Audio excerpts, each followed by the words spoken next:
Welcome to Miyaji philosophy চ্যানেলের পক্ষ থেকে সবাইকে হাই হ্যালো। আমি বাহরাইন থেকে বলছি মোহাম্মদ ইয়াসিন মিয়াজি। সবাইকে আসসালামু আলাইকুম ওয়া রাহমাতুল্লাহি ওয়া বারাকাতুহু। একজন বৃদ্ধ মায়ের কষ্টের গল্প দিয়ে আমি ভিডিওটি তৈরি করছি।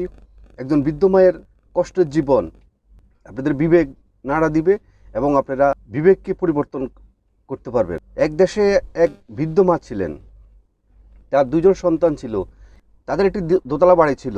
বৃদ্ধ মাকে কে খাওয়াবে এই নিয়ে সবসময় একটা দুই ছেলের বউর মধ্যে সবসময় ঝগড়া বিবাদ লেগে থাকতো। তো সর্বশেষ সিদ্ধান্ত নিল এক সন্তানের কাছে এক মা এক মাস করে থাকবে। কিন্তু সমস্যাটা হলো যে মাসে 31 মাস, ওদের হিসাব হলো 30 দিন।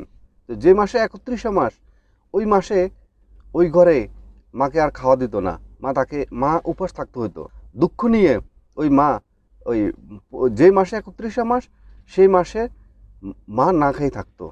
এর মধ্যে হঠাৎ করে একদিন তার ছেলের বউ বলল, মা আজকে আপনি তো রান্না করে খেতে পারেন, আজকে আপনি নিজের রান্নাটা আপনি নিজে করেন। আমরা আপনার ছেলেকে নিয়ে নাতিকে নিয়ে আমরা আমাদের পাশের গ্রামে একটা অনুষ্ঠান আছে, আমরা সেখানে অনুষ্ঠানে অ্যাটেন্ড করব। তখন মা বলল যে ঠিক আছে, সমস্যা নাই। তো বউ শাশুড়ির মধ্যে এই যে কথোপকথনের মধ্যে ছেলে আসলো, ছেলে শুনলো কথাটা, ছেলে এসে বলল ঠিক আছে মা, এক কাজ করো, তুমি আজকে ফাঁকা করার প্রয়োজন নাই, তুমি ওই যে পাশের গ্রামের একটা মন্দির আছে, ওই মন্দিরের মধ্যে আজকে একটা অনুষ্ঠান হইতেছে, সেই অনুষ্ঠানে গিয়ে তুমি নিজে খেয়ে আসো। মনের কষ্টকে নিজের ভিতরে পুষিয়ে তখন সে রওনা দিল ওই সেই 1-1.5-2 মাইল দূরে যে মন্দির, সেখানে গিয়ে সে দুপুরে খাওয়াটা খাবে। ছেলের বউ নাতি যখন গাড়িতে উঠছে তখন হঠাৎ করে গাড়ি চলতি অবস্থা ওই নাতি বলল, আচ্ছা আম্মু, তোমাকে আমি একটা কথা বলি। বলল যে বলো। যে আমি যখন বড় হব, যখন অনেক টাকা পয়সা ইনকাম করব, আমাদের বাড়ির সাথে আমি একটা বড় একটা মন্দির বানাবো। তো বাবা বলল কেন তুমি বাড়ির পাশে মন্দির বানাইবা? আমি যখন তোমাদের মতো বিয়ে করব তখন আমার ছেলে সন্তান হবে, তখন আমার অনেক বন্ধু বান্ধব হবে, আমার অনেক আত্মীয় স্বজন হবে, আমি তাদের সাথে খেতে যেতে হবে, তখন তোমরা বৃদ্ধ হয়ে যাবে, তখন তোমাদেরকে সেখানে নিয়ে দেওয়া যাবে না। তোমরা যেরকম আমার দাদুকে আজকে নিতে তোমাদের স্ট্যাটাসে বা তোমাদের সমস্যা হয়েছে, তেমনি আমারও তো এরকম সমস্যা হতে পারে। তো তোমরা এভাবে 2 কিলোমিটার বৃদ্ধ বয়সে হেঁটে যাবা, এটা আমার কাছে খারাপ লাগবে। সেই জন্য আমি বাড়ির পাশে তোমাদের জন্য একটা মন্দির বানাবো, তোমরা যেহেতু সেখানে গিয়ে খেতে পারো। এই কথা শুনে তো বাচ্চা হাজব্যান্ড ওয়াইফ দুজনে হতবাক হয়ে গেল, স্টেন্স হয়ে গেল যে বাচ্চা আমাদেরকে কি বললো। তো এটা হলো এই গল্প থেকে আমরা বুঝতে পারলাম যে 12টা যদি আজকে বাঁচতে পারে তাহলে নিশ্চয়ই কালকেও 12টা বাজবে। তেমনিভাবে পৃথিবীর প্রত্যেকটা জিনিস পরিবর্তনশীল। আজকে আপনি আপনার মায়ের সাথে, বাবার সাথে, বৃদ্ধ বাবা মার সাথে আপনি যেটা করবেন, আপনার সন্তানেরাও আপনার সাথে সেটা করবে। এটা ধ্রুব সত্য। কখনো বাবা মাকে মনের অজান্তে হলেও কখনো বাবা মাকে কখনো কষ্ট দিবেন না, কখনো তাদেরকে বৃদ্ধাশ্রমে পাঠাবেন না। আপনি সত্যি তাদেরকে বৃদ্ধাশ্রমে পাঠাচ্ছেন, তাদের মনের ভিতরে যে কষ্ট যন্ত্রণা সেটা আপনি কখনো জানেন না। তারা নিজেরা ঠিকই তাদের কষ্টে যন্ত্রণার কথা ওই যখন বৃদ্ধাশ্রমে যায় তখন তারা তাদের সঙ্গীদের সাথে আলোচনা করে। আপনার মা আপনাকে 10 মাস 10 দিন আপনি গর্ভে লালন করে যখন আপনাকে প্রসব করে, সেই প্রসবের যন্ত্রণা সম্বন্ধে আপনি কখনো জানেন না। কখনো আপনি আপনার স্ত্রীকে জিজ্ঞেস করিয়েন, বা আপনার স্ত্রী যখন প্রেগনেন্ট হয় তখন আপনার স্ত্রীকে জিজ্ঞেস করেন তার তার কষ্টের যে তার যে কষ্টের যে পরিধি। একটা বাচ্চা যখন পৃথিবীতে ভূমিষ্ঠ হওয়ার সময় একটা মা একটা শহীদের অবস্থা, এটা আল্লাহ নিজে বলছেন যে একটা মা যখন তার সন্তান ভূমিষ্ঠ হওয়ার সময় যদি কোনো মা মারা যান, তাকে শহীদি মর্যাদা দেওয়া হবে। কেন হবে শহীদের মর্যাদা কেন দেওয়া হবে? একজন মা যখন একটা বাচ্চাকে জন্ম দেয় তখন সে রক্তাক্ত হয়ে যায়। পৃথিবীর এমন কোনো বাবা মাকে আমি খুঁজে বের করতে পারিনি যে তারা নিঃস্বার্থে বাবা মা ছেলে সন্তানের জন্য কাটেনি। কারণ তাদের যতটুকু স্বার্থ ছিল তারা সম্পূর্ণ তাদের সর্বোচ্চটা দিয়ে তারা একটা সন্তানকে লালন পালন করার জন্য চেষ্টা করে। তো সেই মাকে যদি আপনার এই পৃথিবীর এই পরিবর্তনশীল, এই কালের বিবর্তন, হারিয়ে যাওয়া সভ্যতার মধ্যে এই এই পরিবর্তনশীলের মধ্যে যদি আপনি আপনার নিজের আপন লোককে যদি আপনি ভুলে যান, তাহলে এটা আপনার জন্য সবচেয়ে দুর্ভাগ্য হবে। দেখেন, একটা গাছ যত বড় হয় ততই ওই গাছটা মাটিকে আঁকড়িয়ে ধরে সে মানে বেঁচে থাকার চেষ্টা করে। আমরা তো গাছের থেকেও খারাপ না। একটা মানুষেরও উচিত, মানুষ যত বড় হবে, যত স্ট্যাটাস সম্পন্ন হবে, যত গাড়ি হবে, বাড়ি হবে, ততই তার আপন লোকদেরকে, মাকে আঁকে বেঁচে থাকা তার উচিত।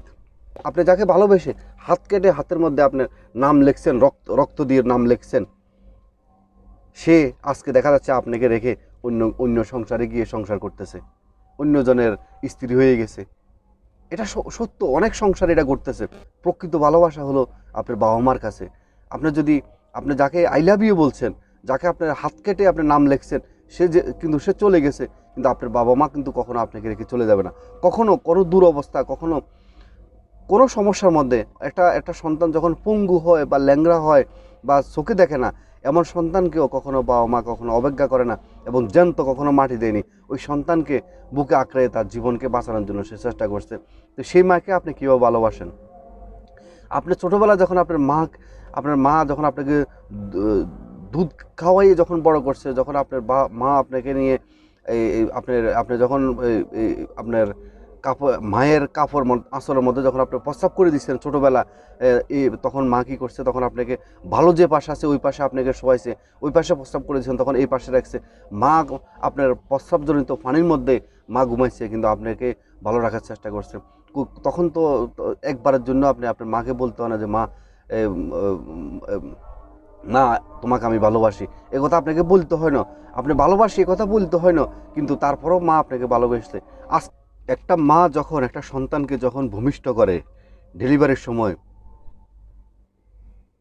একটা মা একটা যুদ্ধক্ষেত্রে যেভাবে একটা রক্তাক্ত হয়ে যায় পুরা শরীর, তেমনি একটা মা পুরাটা শরীর রক্তাক্ত হয়ে যায়। সে রক্তাক্ত হয়ে একটা সন্তানকে সে দুনিয়াতে আনেন। সে মাকে কীভাবে আপনি ভুলে যান? কীভাবে মাকে আপনি বৃদ্ধাশ্রমের কথা চিন্তা করতে পারেন? কীভাবে আপনি আপনার বউর জন্য বা যে কোনো কারণে, হ্যাঁ, আপনি আপনার মাকে ভুলার চেষ্টা করেন বা মার প্রতি আপনি খারাপ আচরণ করেন, খারাপ ব্যবহার করেন? আজকের থেকে সাবধান হয়ে যান। কখনো সেই মাকে কখনো কষ্ট দিবেন না, কখনো অবহেলা করবেন না, সেই বাবাকে কখনো অবহেলা করবেন না। আপনার মায়ের মতো পৃথিবীতে আর কোনো আপন লোক হতে পারে না। তো আপনাদের কাছে আমার অনুরোধ রইল, মাকে কখনো কষ্ট দিবেন না। আর আরেকটা বিষয় আপনাদেরকে আমি বলি, সেটা হলো যখন আপনারা মার্কেটে যাবেন, বাজারে যাবেন, হ্যাঁ, আপনার ছেলে সন্তানের জন্য যখন কিছু নিয়ে আসবেন খাওয়ার জন্য, বা আপনার ওয়াইফের জন্য যখন কিছু নিয়ে আসবেন, আপনাদের কাছে আমি অনুরোধ করব আপনার মায়ের জন্য কিছু নিয়ে আসবেন। এনে বলবেন যে মা, তোমার জন্য এটা আনছি। দেখবেন যে ওরা অত্যন্ত খুশি হয়ে যাব। ওয়াইফকে যেভাবে মাঝে মধ্যে বলেন আই লাভ ইউ, জান, মাঝে মধ্যে মাকেও বলবেন মা আই লাভ ইউ, আমি তোমাকে অনেক বেশি ভালোবাসি। দেখবেন যে মা আপনাকে মানে মা যে কত খুশি হবে, এবং মা আপনাকে অনেক বেশি দোয়া করবে, যেটা আপনার জীবন ধন্য হয়ে যাবে। দেখবেন আপনি যখন আপনার দুনিয়াতে যখন আপনার অনেক টেনশন, অনেক ডিপ্রেশন, অনেক সমস্যা আসবে, তখন দেখবেন যে মায়ের আঁচলের তলে গিয়ে মাকে বলবেন যে মা, আমি এই সমস্যা পড়ছি, মা আমি তোমাকে অনেক ভালোবাসি, আমাকে একটু দোয়া করে দাও। দেখবেন যে মার সে নরম আঁচল দিয়ে যখন আপনাকে জড়াইয়ে যখন আলিঙ্গন করে যখন আপনার মাথায় হাত বুলাই দিব, দেখবেন যে আপনার জীবন ধন্য হয়ে যাবে, এবং দেখবেন যে আপনার সকল সমস্যার সমাধান হয়ে যাবে।